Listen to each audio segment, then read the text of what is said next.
Jerusalem trembled in the pale light before sunrise. The streets were still wet with the tears of night, and the air tasted of dust and waiting. Eliam walked alone, his sandals brushing against the stones that once echoed the footsteps of prophets. He was not seeking miracles, only silence. Yet in that silence, something spoke. A whisper, gentle, almost human, threaded through the wind, calling his name as if heaven itself remembered him. He froze. The whisper said only one thing: before the cross falls, listen. His breath caught. He turned, but the world stood still. What voice could move the heart without a sound? Was it madness, memory, or mercy disguised as madness? His pulse drummed against eternity. "Who speaks?" he murmured. No answer, only the distant cry of a mourning dove. Still his soul knew he had been chosen to hear what others could not. And as the city began to stir, Eliam realized something unspoken. His life would never again belong to silence. In the quiet of his workshop, Eliam stood before a half-finished table, his hands trembling over the grain of the wood. Each line in the timber felt alive, as if the tree still remembered its purpose. Once, these hands built cradles for newborns and doors for the humble.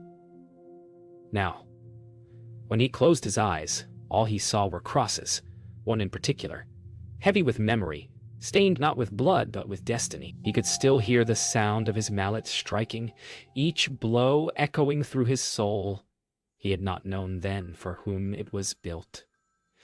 The whisper that morning had stirred something buried deep, a recognition. Could wood itself carry the memory of sacrifice? The scent of cedar thickened around him, and the faintest trace of a voice drifted again. "You built more than you knew." Miriam sat near a flickering candle, her fingers tracing the edges of a small woven cloth. The last thing her child had touched. The silence of her room pressed against her, thick and tense. She prayed without words, for words had failed her long ago. Each breath felt like an unanswered plea, yet she still lifted her eyes toward heaven. "If forgiveness heals the soul," she whispered, "why does guilt feel so divine?" The flame quivered as if answering. In that fragile moment she felt something pass through her, soft, like a shadow of light somewhere far off. A whisper she could not understand called a name not her own. She crossed herself and wept, though she did not know why. Cassius stood on the edge of the barracks courtyard, his armor gleaming beneath the rising sun. The clang of metal and the murmurs of soldiers preparing for the day filled the air. But his mind was elsewhere. He remembered a night years ago in the desert, when a voice had spoken out of the wind. "You will stand where heaven touches earth." He had dismissed it as madness then. Yet today, that same unease stirred within him. As he tightened his sword belt, he looked toward the city's northern hill. The wind shifted. Somewhere beyond sight, something sacred was moving toward its appointed hour. On the outskirts of the city, Ruth sat before her humble dwelling, her white eyes turned skyward, though she could not see. The breeze carried the scent of olive trees, and with it came a trembling in her bones. "It has begun," she murmured, her voice cracking like dry earth. The villagers passing by slowed, uneasy with her blindness and her sight. "The wood will remember," she said again, her wrinkled hands gripping the ground. Above her, the clouds seemed to move against the wind, gathering toward a single, unseen center. She smiled faintly. He has heard the whisper. The market of Jerusalem throbbed with color and noise. Merchants shouting, doves fluttering, coins striking stone. Yet amid the clamor, Eliam heard nothing but the echo of that whisper. It drew him toward a small stall, draped with woven cloth. There he saw Miriam. Her hands moved with delicate rhythm, arranging patterns in quiet reverence. For a fleeting moment, their eyes met.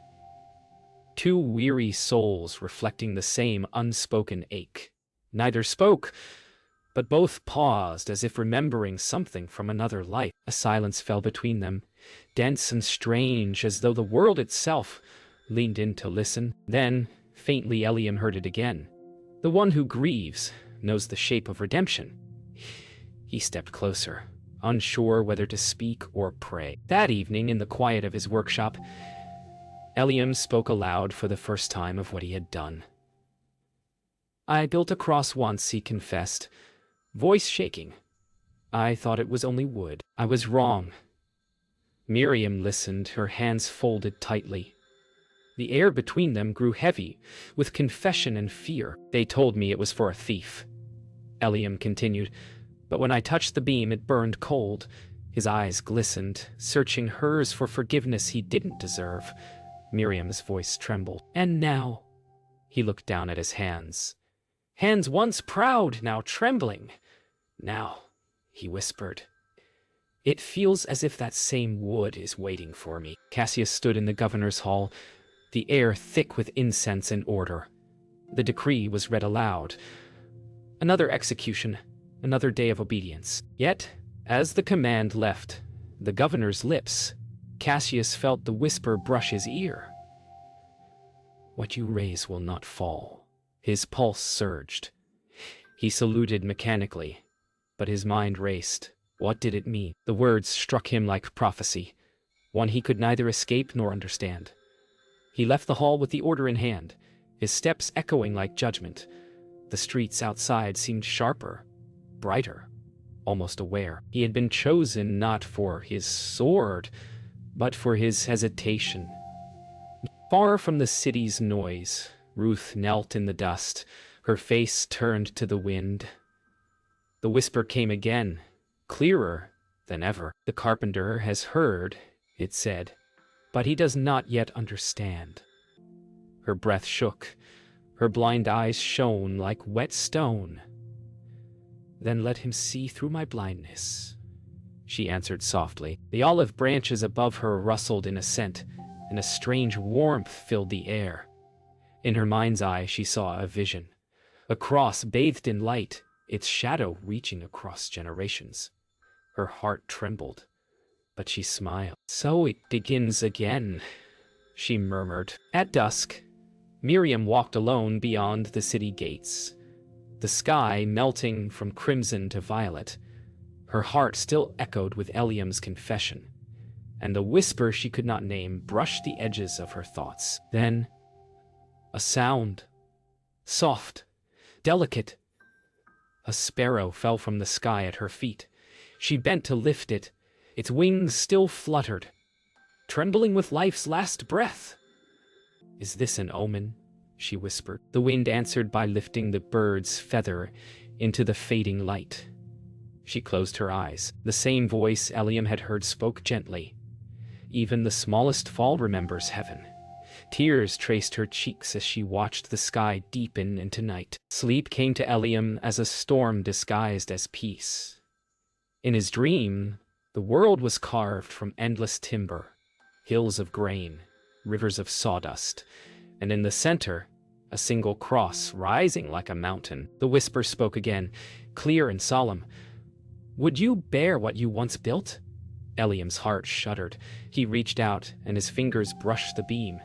It pulsed beneath his touch, warm like living flesh. The wood glowed, its grain twisting into faces. Some he knew, others lost to time. Each one whispered his name. "Why me?" he cried. But the heavens gave no answer, only the low hum of eternity remembering. When he woke, the dawn had not yet broken, and his hands still smelled of cedar and tears. Cassius stood at the armory, his hand hovering over the spear that had ended countless lives. For the first time, his fingers trembled. He remembered the whisper's words. "What you raise will not fall." The meaning haunted him. A soldier who doubted his orders was already defeated, yet something in him resisted the iron command of duty. He saw in the weapon not strength, but shape. His reflection in the polished bronze was that of a man divided, one eye belonging to Rome, the other to something holier. He tightened his grip, then released it. "Mercy," he breathed, unsure to whom he spoke. In the small chamber of her home, Miriam sat by the window as moonlight spilled across her face. She could not sleep. Visions danced at the edge of her sight. Images of a hill, a crowd, and a cross, too bright to belong to death. She pressed her hands to her temples. "Why show me this?" she whispered. The answer came not in words, but in warmth, spreading through her chest. Outside, the wind rose, carrying the faint echo of a song she did not know, yet felt she had always sung. She turned her face toward the sound, tears on her cheeks, and whispered to the night, "If suffering is a seed, then let me be the soil." At dawn, Ruth stood before a gathering of villagers, her blind eyes lifted to the light she could not see. Her voice rang like a bell struck in eternity. "The day draws near," she proclaimed. "But fear not, for redemption wears the mask of ruin," the crowd murmured, uneasy. "He who built the wood will find what was never lost, and the soldier who obeys will kneel." Her voice softened. "You ask when heaven will speak, but it already has. You simply refuse to listen." The wind rose, wrapping her in gold dust. Some fell to their knees. Others fled. Ruth only smiled, whispering, "Even blindness sees when the heart is open." Eliam stumbled through the crowded streets, his vision blurred by exhaustion. The whisper had returned, pressing against his mind like a heartbeat. "Before the cross falls," it said, "the heart must rise." The words struck him with strange fire. He stopped, clutching his chest as though the voice were inside him now, speaking from his very blood. Passers-by gave him wide berth, muttering about madness. But Eliam didn't care. He fell to his knees in the dust, trembling, eyes wide with something close to terror and grace. The voice grew softer. "Rise and remember." When he lifted his head, the first light of morning poured over him like mercy taking form. The temple chamber smelled of incense and iron. Eliam stood before the priests, his wrists bound with coarse rope. Their eyes burned with accusation. Their voices sliced the air like judgment itself. "You claim to hear heaven?" the eldest priest demanded. Eliam said, "Nothing." The silence was his only defense, his only truth. "Blasphemy," another hissed. Yet, in the stillness he felt it. The whisper, closer than breath. "Do not answer them. Truth speaks without sound." His heart steadied. The hall seemed to shimmer. Even the torches flickered in rhythm with his pulse. Somewhere deep within, he understood that faith was not proven in words, but in the courage to stand unspoken before those who demand an answer. Outside the temple, Miriam waited in the crowd, her hands clasped so tightly they trembled. She could hear Eliam's name whispered among the people. Some called him a prophet, others a fool. When the guards dragged him past, she pushed forward, crying, "He only speaks of mercy." Her voice cracked, swallowed by jeers. A guard shoved her aside, and she fell to her knees, dust rising around her like smoke. The world blurred with tears, yet she kept her gaze fixed on Eliam's face. For one instant, he turned toward her, and though no words passed between them, something eternal did. A single glance that said, "Do not lose faith, even if they silence me." Cassius walked the edge of the temple courtyard, the command in his hand feeling heavier than his sword. He had seen many condemned, yet none had looked upon judgment with such peace. The image of Eliam's calm defiance haunted him. The whisper followed, "He does not fear what you fear." Cassius clenched his fists, hearing his own breath echo like the tolling of a bell. "I am a soldier," he muttered, "not a believer." But even as he said it, doubt bled through. In the pit of his chest, the whisper rose again, softer now, almost kind. "Then why do you tremble when you see him?" At twilight, Ruth sat near the temple gate, her head bowed in prayer. When Cassius passed, she turned toward him, though she could not see. You carry the weight of mercy, but wear the armor of Rome, she said. He froze. How do you know me? I know the sound of a soul breaking, she answered. He knelt beside her, torn between faith and fear. Tell me, old woman. What do I do? Her blind eyes glistened. Every nail remembers mercy, even the hands that drive them. The words pierced him deeper than any blade. For a long time, neither spoke.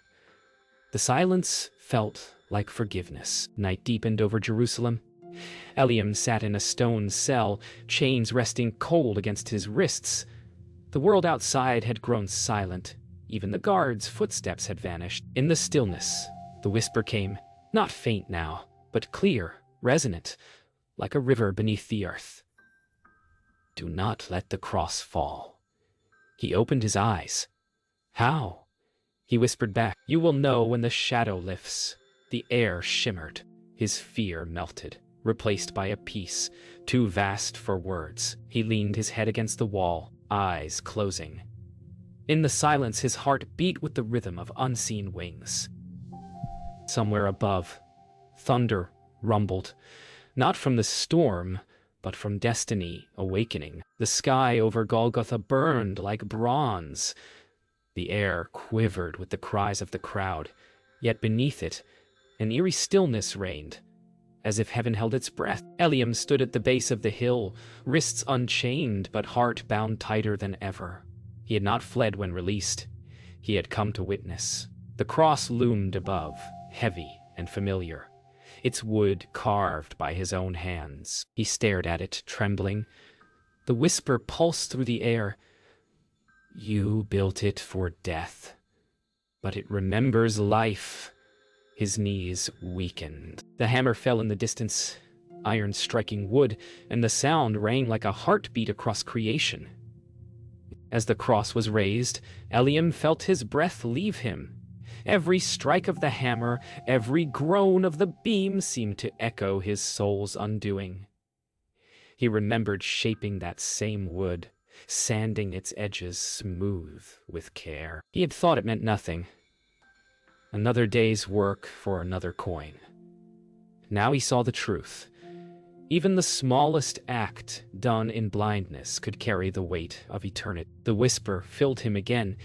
This is not your punishment, but your part. He sank to his knees, tears streaking the dust on his face. The cross creaked as it found its place in the sky, and the sun dimmed behind a sudden veil of cloud. In the gathering darkness, Miriam stood among the women at the edge of the hill. Her veil fluttered in the wind, her eyes reflecting the terrible beauty of what unfolded before her. She saw light, not from the sky, but from within the man upon the cross. It spilled outward, shimmering through the falling rain. The others wept in fear, but she stepped closer. Transfixed, the whisper brushed her ear. You prayed for meaning. Behold it. Her heart broke open in silence. She lifted her hand, and the rain cooled her tears. For the first time, her grief felt holy. Cassius gripped his spear, but his hand refused to move. The thunder above cracked like the voice of God. His soldiers shouted for order, yet his gaze stayed locked on the figure before him, the man who faced death with serenity. Cassius' throat tightened. Something unseen pressed upon his chest until he could no longer stand. He dropped his weapon and fell to his knees in the mud. The whisper came, not from the sky, but from within. You have obeyed long enough. Now believe. Tears he did not know he could shed fell freely. Around him, the world blurred, and for the first time, he felt unarmored. The storm reached its peak, and thunder roared like creation breaking apart. Eliam covered his face as lightning split the sky.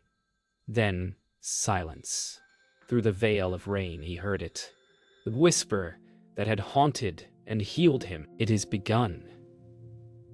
The words vibrated through the earth, through his bones, through the trembling heart of every living thing.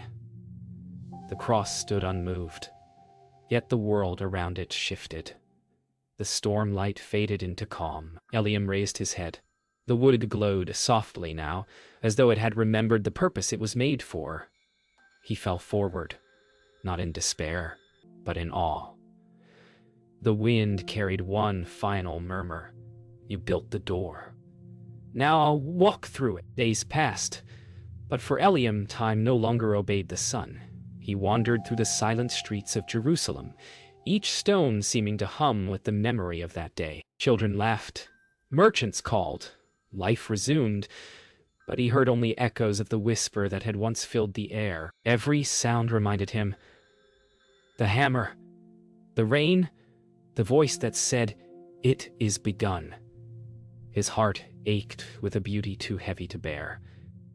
He sat beside a well and looked into the water. His reflection trembled, split in two, one face of the man he had been, another of the soul awakening within him. Before the cross fell, he murmured, "I heard the world begin again." In her home, Miriam worked her loom again. For the first time in years, her fingers did not shake. The cloth beneath her hands gleamed, not the dull gray of mourning, but threads of gold intertwined with deep crimson. She wove without thought, only feeling. Each thread seemed to hum a small truth she had forgotten. The world had not ended that day. It had been remade. She smiled softly. Her grief had not vanished. It had changed shape. She whispered a prayer she had never dared before. "Thank you for the pain that taught me light." Outside, a bird's song pierced the silence, sweet and whole. Cassius traveled alone through the desert road that led beyond Jerusalem. His armor was gone. Only a plain cloak wrapped his shoulders. The wind carried sand across his path, whispering in tongues he could almost understand. He had laid down the sword forever. At dusk, he reached the prophetess's dwelling, the place he had once mocked as superstition. Ruth sat waiting, her white eyes turned toward the horizon. "You have come to return what was never yours," she said. Cassius bowed deeply. "Then what remains?" Her lips curved into the faintest smile. "Peace," she answered. And for the first time, he believed her. Ruth's breath grew shallow as night descended. She felt no fear, only the weightless peace of completion. Around her, the olive trees whispered like old friends. "It has bloomed," she murmured, turning her face toward the unseen hill. In her mind, she saw it clearly. From the soil of Golgotha, a tree rising, its leaves shimmering with eternal light. "The wood remembers," she said softly. A single tear slid down her cheek, though her lips still smiled. "And so does he." A faint breeze lifted her hair, and with one final exhale, she became part of the whisper itself. That night, as Eliam lay beneath the stars, he heard it again. The whisper, unchanged yet somehow nearer. "The wood has remembered," it said. He opened his eyes, tears glistening. "Then what remains for me?" The silence answered with a softness that broke his heart. "To rebuild what the world misunderstood." He rose slowly, looking toward the dark silhouette of Golgotha. The cross still stood, framed against the stars, no longer a symbol of pain but of promise. He touched his chest and felt the pulse of life renewed. "Then I will build again," he whispered, and the wind carried his words like prayer. The morning came soft and golden, brushing the hills with warmth. Eliam stood before a pile of wood in his workshop, the same place where his guilt was born, and where redemption now began. His hands no longer shook. He chose each beam carefully, smoothing the surface, whispering blessings into the grain. "No longer for death," he said quietly, "but for light." The whisper surrounded him like a song, warm and steady. "Build what endures." He worked until sweat mingled with tears. When the final beam was lifted into place, sunlight struck it and filled the room. The cross he had once feared now shone, not as a weapon, but as a window. When Miriam entered, she paused at the threshold, struck by the light that filled the room. You rebuilt it," she whispered, Eliam turned, his eyes reflecting both humility and hope. "No," he said. "I remembered it." She stepped closer, her fingers grazing the smooth beam. "It feels alive," she murmured. "It is," he replied. Miriam lifted her face toward the sunlight filtering through the open roof. A melody rose within her, wordless, trembling, beautiful. She sang softly a hymn without name, and the room seemed to breathe with her. Eliam closed his eyes, letting the sound wash over him like absolution. Cassius arrived at the workshop at dusk, his steps uncertain but guided by purpose. When Eliam saw him, he did not flinch. They faced each other in silence. The carpenter and the soldier bound by the same whisper. Cassius bowed his head and removed the small bronze emblem of Rome from his chest, setting it gently on the floor. "I came to lay this down," he said. Eliam nodded. "Then lay it beside the light." Cassius did so, and the glow from the cross washed over his weathered face. The whisper moved between them. "Peace is the courage to stop fighting." Both men breathed deeply, the war within them finally still. Far beyond the city, Ruth's body rested beneath the olive tree. Yet her spirit was not gone. The night bloomed around her like a prayer unfolded. In a vision, she stood once more before the hill, her blindness gone, her eyes filled with light. "So, this is sight," she whispered, tears glimmering like stars. She turned toward the voice she had followed all her life. "I waited," she said. "And I came," the whisper answered. Her smile widened, radiant as sunrise. "Then the waiting was worth it." Her form dissolved into light that flowed upward, mingling with the wind and starlight until she was everywhere and nowhere, forever part of the whisper that began it all. Eliam stood alone before the cross at dawn. The air was cool, pure, and still. The whisper came one last time, not from outside, but from within him, gentle as breath. "What fell was never the cross, but your fear." He closed his eyes, tears sliding down his cheeks like baptism renewed. Around him the city stirred, but he heard only the heartbeat of creation returning to peace. "Then let the world remember," he whispered back. The morning sun crowned the cross with light, and for a brief, eternal instant, everything, wood, flesh, earth, and spirit, became one.